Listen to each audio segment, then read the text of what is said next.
everyone, it's Holly Marie King, and we are back with your Dry Delight. I was gonna try something new today, but my microphone decidedly said no, so I had to spend like 20-30 minutes trying to fix my sound after I broke it. So we're just gonna keep going the way that we were going. Okay. So I am gonna start something different. I thought I was gonna do every other week Daisy Ray, but I think I'm just gonna have 9 reading things that I'm doing at once. It's gonna rotate. So if I haven't finished it and you liked one of the 9 that I'm going to be reading, it will come back around and it will be here. So Daisy Ray is not over. I will finish it. I'm just enjoying some of these other ones a little bit, so I want to give them a little bit of attention too. So let's get started. Last time it got pretty hot and heavy, so let's see what happens next, guys. Mayor's man shuffles me along to the exit before I have a chance to reply. My real duty? What the hell does he mean by that? Maybe it doesn't mean anything, but those words stick in the back of my mind. Even as I leave the speakeasy to reassure the officers I'm alright and defuse the situation, hopefully I'll get a chance to see Mayor tomorrow, and I'll ask him then.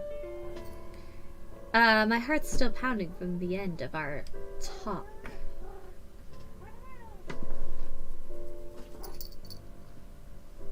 My co-pilot has come for a few minutes. When I finally get home and roll into bed, there's no way I can fall asleep, so I spend the night restlessly tossing and turning. I'd rather be hungover than this. Jesus, sexual frustration is a little tough, you know? I'd rather be hungover than this. Jesus, infatuation doesn't fade away half as easy. It's not just infatuation, my dude. Can you not mess with my keyboard? Ooh. Stop it. Ugh. Morning, boss. I stumble into the office feeling like a corpse dragged out of its grave. Coffee. Richard? This is the second day in a row you've come in looking like a bedraggled cat. No offense, Rukia. Do we need to have an intervention? Is my face fascinating? Okay. Fine. Just couldn't sleep. Christ, something really is messed up when Leslie shows up at work before me. He lets out a long, playful sigh, shaking his head before taking a sip of his coffee. Well, don't keep me in suspense. Your escapades last night. Of course, what happened? What did you find out? Oh yeah, right. With my own coffee mug in hand, I sink down into my chair, clearing my throat. Going to have to leave out some of the details here, I think. I think that'd probably be good.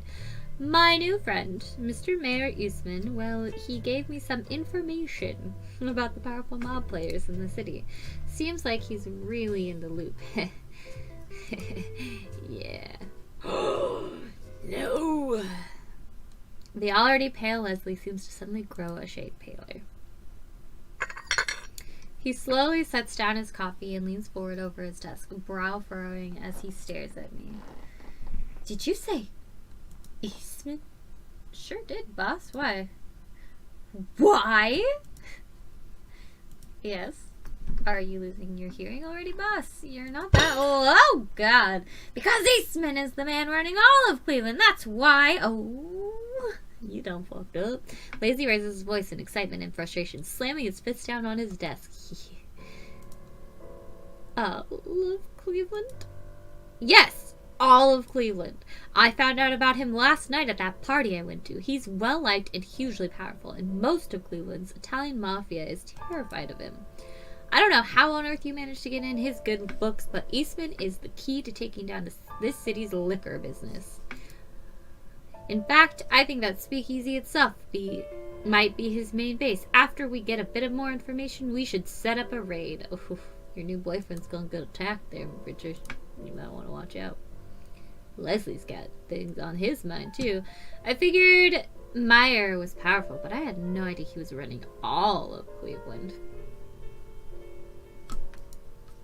I'm working. You're making it hard, kitty cat. I know you want attention, but I am giving you love. Leslie's right, obviously. Our department is supposed to be working with the FBI to enforce prohibition here, which means shutting down criminal outfits. This should be a huge step forward. If that's the case, then why do I feel so reluctant? Because you like him, Richard! It's not like Mayor trusts me. In fact, I'm sure he doesn't, but I can't imagine putting him behind bars. Yeah, because you love him. You want to be with him. Last night was probably just a game, his attempt to manipulate me onto his side. And yet it didn't feel like that at all, because he's smooth. Oi, Richard! Are you spacing out? Do you need more coffee? I'll snap back to the moment, greeted by a curious Leslie staring at me quizzically. No, I was just thinking, boss. We're going out about this the wrong way. The wrong way? You have a different idea? When I nod, Leslie tilts his head to the side, motioning for me to continue. If there's anything I can give him credit for, it's that he's usually willing to listen to what I say, even if I'm the junior partner. Let me keep talking to Eastman. I'll get more details out of him, I promise. We should throw him in jail. We shouldn't throw him in jail yet. Not yet. Leslie stares at me in stunned silence. Does it really sound that strange? Did you hit your head on your way home last night, Richard? This is a mob boss we're talking about. He's dangerous, not in line to be the next pope. I don't know what he's said to you, but you shouldn't believe him. Before he runs away. This is what's sitting in my lap. Look at the cute baby kiss. Yeah. Just because he hasn't killed you yet doesn't mean he won't. Once you've outlived your usefulness, haven't you thought about that? No, I just want to make out with him somewhere. His frustrated, skeptical words echo my own thoughts. As much as I hate to admit it, maybe it's stupid to try and deny them, but before I can control myself, I blurt out the first thing that comes to mind. Dang it, I missed. He's not a murder machine, Leslie. He's not a one-sided villain who was born bad. Oh, what? Sure, most mobsters out there are ruthless bastards, but so are a lot of normal people. Mafia guys aren't some special breed evil to their rotten cores.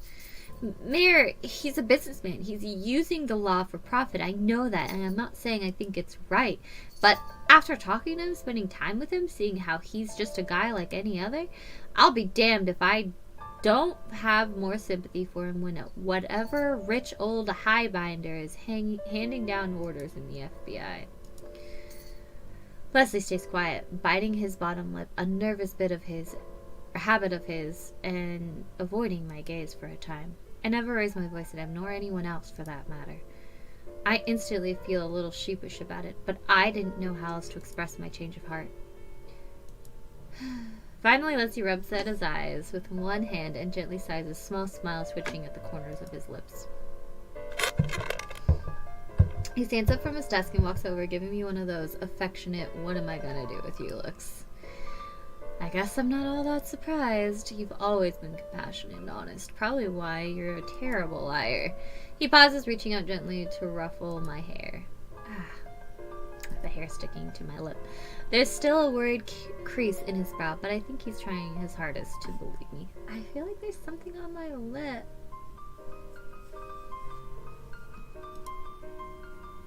If you really think this man isn't out to just screw us over, and he'll be of use to the investigation somehow, then I suppose I'm willing to go along with it, for a little while at least. Boss! A little while, I said. Hey, what?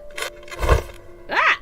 I jump out of my chair and pull Leslie into hug, tightly squeezing his wiry frame. He stiffens for a moment, but eventually wraps his arms around me, too softly, patting me back. Around me, too, softly patting my back. Sorry, I ran a little fast. I sure hope you know what you're doing, Richard. If something ever happened to you, well, let's just say I have a hard enough time living with myself already. Why? Because you're so high maintenance? Exactly. You know how many times a day I have to feed myself? It's very difficult, and having guilt on my shoulders won't help things any. I'll be fine, boss. Don't worry about me. As we pull apart, I gaze down into Leslie's face for a moment. he still doesn't look fully convinced. And it's perfectly reasonable. We're paid to be suspicious. I'll bring him around to the idea eventually. If everything works out, he's open-minded to just about anything, given enough time. Except vegetables, maybe. After we discuss things a little more, Leslie and I settle about our usual routine of paperwork, calls, and more paperwork. It's not like our work normally flies by, but today the hours seem especially long.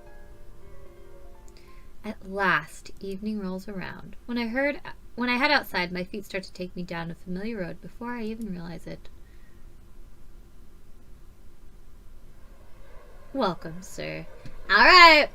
I know, it's a short video, but I'm gonna end things here before it gets hot and heavy again. So, if you like this video, please leave a like. If you know someone who you think will like this particular video, please share it. If you want more of this content, this will be up. These similar games will be up every Monday. At least I'll try every Monday. And if you absolutely hated it, leave. It's fine. There's not a lot else I can tell you. But anyway, don't forget to subscribe. That's what I meant. If you like it, if you want more of this type of content, please, please, please subscribe. Okay? Okay. And hopefully I will see you guys next time. Bye.